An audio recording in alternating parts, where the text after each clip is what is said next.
तो आज के क्लास में आज हमारा जीके जीएस बैच का 7वां दिन। इस बैच में चूंकि सैटरडे को टेस्ट था इंग्लिश का, उस दिन नहीं हो पाया। उस दिन हम लोगों ने क्या कंप्लीट कर लिया था? जीएस, है ना। तो अब उस इंग्लिश के बदले आज हमने इंग्लिश कंप्लीट करा दिया ताकि आपको दिक्कत और समस्या ना हो।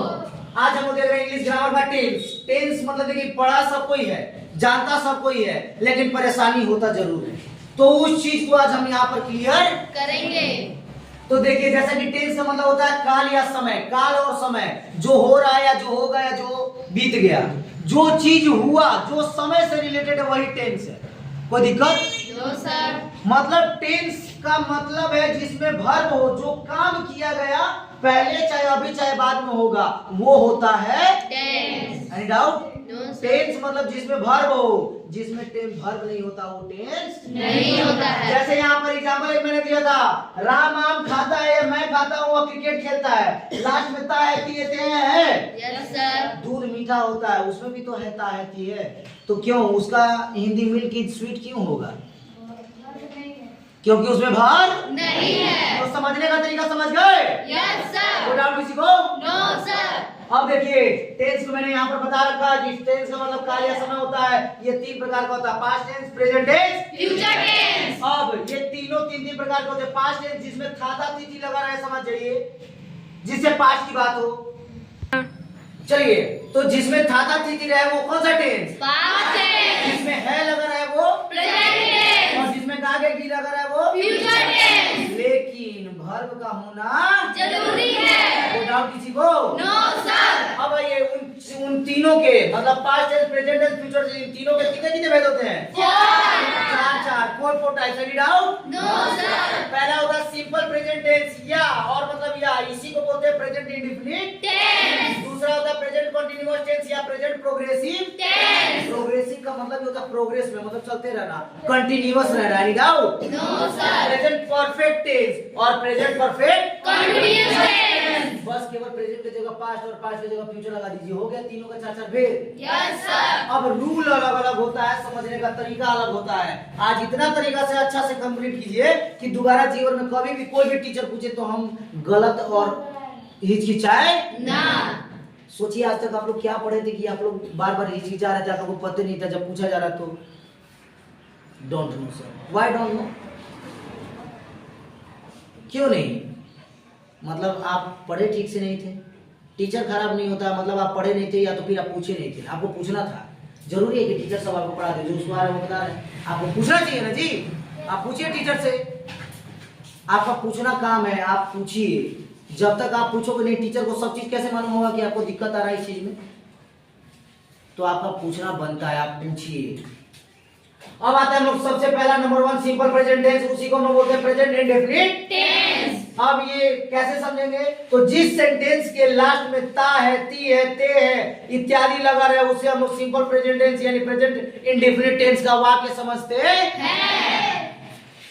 इसको बनाने का रूल क्या होता है सर? तो सब्जेक्ट मतलब हु वर्क्स, जो काम को करता है, जो काम को करता है वो क्या होता है? सब्जेक्ट। और वर्ब मतलब ना, जिसमें करना, खेलना, कूदना, नाचना, गाना, रोना, धोना, ये सब क्या है? वर्ब। और उसके अलावा जो भी सेंटेंस में बच जाए वो क्या है? ऑब्जेक्ट। तो सर आइए, जैसे मैं खाता हूँ, लास्ट में ता हूँ आया, यस इससे सर। पता चलता है कि ये सिंपल प्रेजेंट टेंस का वाक्य है। वो क्रिकेट खेलता है, लास्ट में ता है, ती है, ते है, इससे पता चलेगा कि यह प्रेजेंट इंडेफिनिट टेंस का वाक्य है। तो अब इसको बनाने का रूल रेगुलेशन सर ने बताया था, सब्जेक्ट प्लस V1 या V5 प्लस ऑब्जेक्ट। तो सब्जेक्ट लगा दिए जो काम को करता है और ही। अब वर्ब लगाना है तो सर V1 या V5 कब लगाएंगे? तो V1 कब लगाएंगे? I, we, you, they और प्लूरल के साथ क्या लगाएंगे? V1। प्लूरल के साथ क्या लगाएंगे? V1। और डू या डज में कंपैरिजन किया जाएगा तो क्या लगाएंगे? डू। और ही, सी, इट, नेम और किसी भी सिंगुलर के साथ क्या लगाएंगे? डज। V5 या डज। V5 या डज। V5 लगाने के लिए कुछ नहीं करते हैं, एस या ईएस लगा देते हैं। कोई डाउट? No sir. 1% का डाउट तो बताएंगे। No sir. आज इस प्रकार से खत्म करना है कि दोबारा कभी भी पढ़ना ना पड़े, कभी भी किसी से पूछना ना पड़े। बात समझ में आ रही है? Yes sir. और आइए सर, तो जब ये हो गया तो ही के साथ आप बताए थे कि सर V5 लगेगा या डज लगेगा, तो डज तो लगाना नहीं है। अफर्मेटिव सेंटेंस में डू या डज नहीं लगाया करते हैं। हाँ उसमें V5 लगता है या V1 या V5, तो ही प्लेज और जो बच गया वो क्या होता है? ऑब्जेक्ट। तो क्रिकेट क्या हो गया? Object. Any doubt? No sir. वह क्रिकेट नहीं खेलती है, she does not play cricket. अब सर यहाँ पर डज नॉट कैसे लगा? तो जिसमें नहीं लग जाए या क्या लग जाए, लेकिन लास्ट में ताता तीती होना जरूरी है। हाँ तो हम लोग कौन सा फॉर्मूला यूज करेंगे? सब्जेक्ट प्लस डू या does plus not plus V1। जब डू या डज लग जाएगा तो हमेशा V1 लगेगा। क्या लगेगा? V1। V5 का रोल फिर नहीं रहेगा, क्योंकि V5 की जगह पे तो डज यूज करिए दे रहे हैं। तो अब क्या दोबारा 4 बार यूज करेंगे V5? तो दोबारा नहीं करेंगे। सी के साथ लगता है क्या सर? सी के साथ क्या लगता है? तो जब डज लगा दिए उसके बाद नहीं का बात आया तो नॉट लगा दिए। उसके बाद जो खेलना का होता है प्ले, V1 लगेगा प्ले, और जो बच गया वो ऑब्जेक्ट क्रिकेट। कोई डाउट? No sir. खत्म। यहाँ तक किसी बच्चे को कोई दिक्कत? No sir. वर्ब का होना बहुत जरूरी है। अब आते हैं दूसरा present continuous tense. Present continuous tense का मतलब होता है जिस सेंटेंस के लास्ट में रहा है, रही है, रहे है, एक्सेट्रा लगा रहा है, उसे हम लोग किस टेंस का वाक्य समझते हैं? Present continuous tense. बनाने का रूल होता है सब्जेक्ट प्लस इज आर या am plus V4 plus object. इस V4 का मतलब होता है VING, मतलब कि जिस वर्ब में ING लगा दीजिए। वर्ब में केवल क्या कर दीजिए? ING लगा दीजिए। जैसे राम आम खा रहा है तो राम, और राम के साथ इज लगेगा। एक राम है Yes, तो sir। इज, और वर्ब कौन है? खाना। खाना। खाना का होता है ईट, ईट के साथ खाली VING लगा दीजिए। V4 लगाने के लिए केवल ING लगा दिया जाता है। और फिर जो बच गया वो ऑब्जेक्ट मतलब मैंगो। मैंगो। तो Ram is eating mango. Sita बाजार नहीं जा रही है तो Sita is not going to market. अर्थ था क्या? No sir. जब भी इंग्लिश बोलने की बात आएगी, स्पोकन क्लास की बात आएगी, तो उस स्पोकन क्लास में आपको ध्यान रखना है कि जब भी हम इंग्लिश स्पोकन का टेस्ट चल रहा है या कन्वर्सेशन चल रहा है तो आपको इन सारे रूल रेगुलेशन को यूज करना है। इसीलिए मैं ये रूल रेगुलेशन और नियम कानून सब बता रहा हूँ, ताकि आप उस नियम कानून को मद्देनजर रखते हुए उस रूल का प्रयोग करके उस क्वेश्चन को बना और बता सके और बोल सके। Any doubt? No sir. हम गरीब जरूर हैं, हम नॉर्मल फैमिली से बिलोंग जरूर करते हैं, लेकिन हम मेहनत करके आगे बढ़ेंगे। हम मेहनत करके आगे बढ़ेंगे और हम निरंतर मेहनत करेंगे, और ये हमने ठाना है और इसे पूरा भी करके दिखाएंगे। Any doubt? No sir. चलिए ये पूरा नोट डाउन करेंगे। इसके बाद नेक्स्ट वाला प्रेजेंट परफेक्ट टेंस और present perfect continuous tense, simple past tense, past continuous tense, past perfect, future सारा भी कंप्लीट करेंगे। चलिए इसको नोट डाउन करेंगे।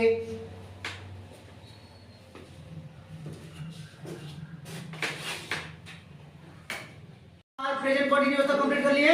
Yes sir. अब अगला दिख रहा है आपको तीसरा number present perfect tense. Present perfect tense. कह रहा है क्या कि जिस सेंटेंस के लास्ट में या है, ये है, चुका है, चुकी है, चुके लगा रहेगा, समझ जाएंगे कि वो किसका वाक्य है। Present tense. इसका रूल कहता है सब्जेक्ट प्लस हैज और हैज या have plus V3 plus object. अब किसके साथ हैज लगाएंगे और किसके साथ हैव, ये कंफ्यूजन तो लीजिए यहाँ पर दे दिए। ही सी इट नेम और सिंगुलर के साथ लगता है, और इसके अलावा जितना बच गया उस सब के साथ लगता है बस। अब एग्जांपल में ये सर तो मैंने आम खा लिया है, लास्ट में क्या है? लिया है। मेरी माँ ने खाना बना लिया, मुझे खिला दिया, मैं सो गया हूँ, मेरी माँ का मेरे पापा प्लांट जा चुके हैं, मेरा भाई होमवर्क कंप्लीट कर चुका है, मैं अपना होमवर्क कंप्लीट कर ली हूँ। प्रेजेंट परफेक्ट कर चुका हूँ। प्रेजेंट परफेक्ट मेरे पिताजी ऑफिस जा चुके हैं। Present perfect. Any doubt? No sir. अब आइए, तो अगर कर चुके हैं तो प्रेजेंट परफेक्ट, कर चुका था तो पास्ट परफेक्ट, कर रहा हूं तो प्रेजेंट कंटीन्यूअस, कर रहा था तो past continuous. Any doubt?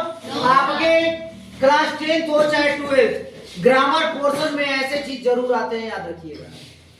Sentence दे देगा, इतना सा नहीं दे बनाना है, वो आपके इंग्लिश बोलने में सबसे ज्यादा सहयोग करेगा, और जो ऊपर मन से सीख रहे हैं वो ऊपर में ही रह जाएंगे, बस ख्याल रखिएगा। अब सुनिए, तो अब आता है present perfect continuous. Present perfect continuous खत्म, पास्ट परफेक्ट कंटीन्यूअस। इसमें हैज बीन लग रहा है, हैज बीन, उसमें केवल और केवल हैड बीन, केवल और केवल हैड बीन। खत्म हो गया प्रेजेंट परफेक्ट और पास्ट परफेक्ट। अब आता है इसमें फोर और सीन्स। सबसे पहले समझेंगे कैसे कि प्रेजेंट परफेक्ट टेंस का है, तो ता रहा हूं, ती रही हूं, ते रहे हो लगा रहे, आया रहा है, रही है, रहे हैं, लेकिन रहा है, रही तो सब प्रेजेंट कंटीन्यूअस टेंस में भी लगता था, तो समझेंगे कैसे? इसमें समय लगा रहेगा, इसमें समय लगा रहेगा। जैसे मैं 2 घंटों से पढ़ा रहा हूँ, आप 4 घंटों से खेल रहे हैं, तो बचपन से रह रहा हूँ तो हमको प्रेजेंट परफेक्ट टेंस मालूम चल रहा है, क्योंकि समय आ गया। अगर केवल बोलता मैं पढ़ रहा हूँ, समय नहीं है। प्रेजेंट परफेक्ट कंटिन्यूअस टेंस का वाक्य है, एनी डाउट? जैसे हम लोग बोल देते थे बचपन में कि I am reading for 2 hours, तो आई एम रीडिंग होगा क्या? I have been reading, I have Been reading. अब आइए, तो सर ये बोला सब्जेक्ट समझ गया, हैज या हैव समझ गया, उसके बाद बीन। अब हैज या हैव कैसे लगाएंगे? तो तुरंत अभी तो बताया था sir, he see it name के साथ हैज और बाकी साथ के साथ है। तो हैज हैव लग गया। बीन सबके साथ लगेगा, है जो चाहे है। अब आता भी फोर, तो भी फोर सबके साथ लगेगा, मतलब भी आईएनजी। कोई डाउट? No, sir. अब आता है फोर सीन्स। अब फोर सीन्स किस में लगाएंगे? टेंशन हो गया ना, फंस गए ना।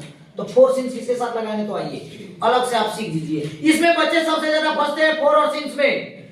फोर सीन्स में सबसे ज्यादा बच्चे फंसते हैं, और हमारा यही क्लियर हो जाएगा तो हमारा कुछ भी नहीं छूटेगा। और जो भी पूछेगा, जो कहीं भी कॉपी किताब और आपके टेंस में यही चीज पूछता है। आपके एग्जाम में कल जब फोर या सीन्स का क्वेश्चन आ जाएगा ना, तो आप याद कीजिएगा कि सर बहुत बहुत धन्यवाद, याद रखिएगा, सीख लीजिए। तो यूज ऑफ फोर और सीन्स, फोर का प्रयोग कहां करते हैं? तो कितनी देर से और कितने समय से, कितनी देर से और कितने समय से, कितनी देर से और कितने समय से, कितने समय से और कितनी देर से, कितने समय से और कितने देर से, और कितनी देर से और कितने समय से। जहां भी पता चलेगा कितनी समय, कितने समय से और कितने देर से, तो समझ जाइए कि क्या लगेगा? एग्जाम्पल देखिए, कितने समय से कितने देर से, कितने घंटे से, 1 घंटे से, क्या लगेगा? कितने दिनों से, क्या लगेगा? कितने दिनों से, 4 दिनों से, क्या लगेगा? कितने वर्षों से। 3 वर्षों से। देखिए तो सब में समय चाहे देरी का पता चल रहा है कि कितना देर से चाहे कितने समय से। Yes sir. तो इसमें क्या लगेगा? 4। क्या लगेगा? 4। तो जब भी कितनी देर या कितने समय से का बोध होगा तो क्या लगाएंगे? 4। कितनी देर से कितने समय में क्या लगाएंगे? 4। कितनी देर से कितने समय में क्या लगाएंगे? 4। कभी भूलोगे? No sir. भूलना ही निश्चित है, कंफर्म निश्चित है। मैं परसों टेस्ट लूंगा आप सभी का। माँ क्लास स्टडी पॉइंट में सैटरडे को आपकी टेस्ट रखी गई है इंग्लिश स्पोकन क्लास में। उस दिन आपसे सारे रूल रेगुलेशन पूछे जाएंगे। अगर आपको याद नहीं होता है तो याद रखिएगा। दूसरी बात, सीन्स का प्रयोग, तो इसके अलावा जो बचेगा उसमें सीन्स पहली बात। लेकिन फिर भी जानने के लिए कहां प्रयोग करेंगे समझ जाइए। सीन्स का प्रयोग करेंगे निश्चित समय। निश्चित समय पता हो, निश्चित समय पता हो। ये 3 वर्ष पता है कि कौन सा 3 वर्ष? No sir. ये पता है कौन सा 4 दिन? No sir. ये पता है कौन सा बहुत दिन? No sir. ये पता है कौन सा 1 घंटा? No sir. लेकिन यहाँ पर पता चलेगा किस घड़ी, किस साल, किस दिन, किस समय होने का समय, जो शुरू होने का समय, स्टार्टिंग पॉइंट वो में किया जाता है। जैसे सोमवार से, कौन दिन से? सोमवार से। कौन दिन से? सोमवार से। वो कब से? सुबह से। कब से? सुबह से। सुबह से मालूम है? ये आज सुबह से, यस सर। कल सुबह से, Yes, परसों sir. सुबह से, यस सर। कब से? 1980 से। पता चल गया ना 1980 से। कौन सा वर्ष से? ही नहीं बोला 3 वर्षों से, हो सकता है 3 वर्षों में 1980 लिया है, हो गया ना। तो जब टाइम पता नहीं रहे, निश्चित नहीं रहे तो क्या लगेगा? 4। जब निश्चित रहे तो 6। जब निश्चित रहे तो 6। जब निश्चित रहे तो 6। जब निश्चित रहे तो 6। जब निश्चित रहे तो 6। Any doubt? No sir. बचपन से पता नहीं, बचपन से Yes. अभी मैं बोली बचपन में कब से? बचपन एक ही बार आता है 50 बार में। 3 वर्ष में 50 बार आ सकता है। कौन सा 3 वर्ष? अभी से 3 वर्ष की जब जन्म लिए थे उससे का 3 वर्ष। कौन सा 3 वर्ष पहले? समझ में आ रहा बात? Yes sir. 9 बजे से टाइम पता चल रहा है? कितने बजे आना है आप लोगों को? 9 बजे। कितने बजे क्लास है? 9 बजे। कितने बजे से? 9 बजे से। 9 बजे से। और समझ में आ गया? Yes sir. इसमें क्या लगाएंगे? सीन्स। मजा आया? Yes sir. बच्चों को दिखाइए मजा आ रहा कि नहीं? 9 बजे से। कितने बजे से? 9 बजे से। हाँ, और छोड़िए, जान दीजिए आप। इसमें कोई doubt? No sir. Any doubt? No sir. इसको घोल कर पी जाना है, और जिस दिन भूले तुरंत माँ क्लास स्टडी पॉइंट पर आना है, और तुरंत चेक करना है, और जाकर के चेक करके समझ लेना, याद कर लेना, कहानी खत्म। Any doubt? No sir. जिसको सोचना है, जो सोचेगा, हमको पढ़ना हम पढ़ेंगे, जिसको जो करना है वो करेगा। No sir. चलिए यहाँ तक पूरा नोट डाउन करेंगे। और जिस भी बच्चे को दिक्कत आएगा माँ क्लास स्टडी पॉइंट पे आपका स्पेशल बैच चल रहा है, स्पेशल क्लास चल रहा है इंग्लिश स्पोकन। जिसको भी इंग्लिश बोलना है, सीखना है, जानना है, वो आराम से इस बैच को ज्वाइन करे और सीखे। और जीके जीएस बैच तो बेहतरीन बैच चल रहा है, जो भी शाम 5 बजे से 7 बजे तक चल रही है। उस बैच में आपके भाई बहन दोस्त यार जो भी हैं, जो भी जॉब की तैयारी करना चाहते हैं, air force, navy, army, SSC, CGL, CHSL, railway, जो भी, आप जीके जीएस का बैच ज्वाइन करें। आप पता करके आइएगा पहले कि जीके जीएस जरूरी है या नहीं। उसके बाद आपको ज्वाइन करने का मन करे तो आप ज्वाइन कर सकते हैं। क्योंकि याद रखिए, इंग्लिश बैच और GK GS we know very well, without knowledge we can't achieve anything in our life. हम लोग कुछ भी बिना नॉलेज के जीवन में प्राप्त नहीं कर सकते हैं। Without hard working we can't achieve anything in our life. If we do hard work in our life, then we can achieve each and Everything. सोचिए, तो बिना मेहनत का जब कुछ प्राप्त नहीं किया जा सकता। जब हम और आप, हमारी माता जब सुबह उठती है तो खाना बनाती है, तब जाकर के हम खाते हैं। मतलब खाना बनता है तब खाते हैं, मतलब मेहनत लगा। तो जब वहाँ मेहनत लगा तो बिना मेहनत का ये हो पाएगा क्या? No sir. तो without hard working we can't achieve anything in our life. So we must have to do hard work at our home minimum 5 to 10 hours minimum. If you have to get success in your life, you must have to change your thinking power. Any doubt? No sir. चलिए note down करेंगे, फिर आगे सीखेंगे अभी तुरंत।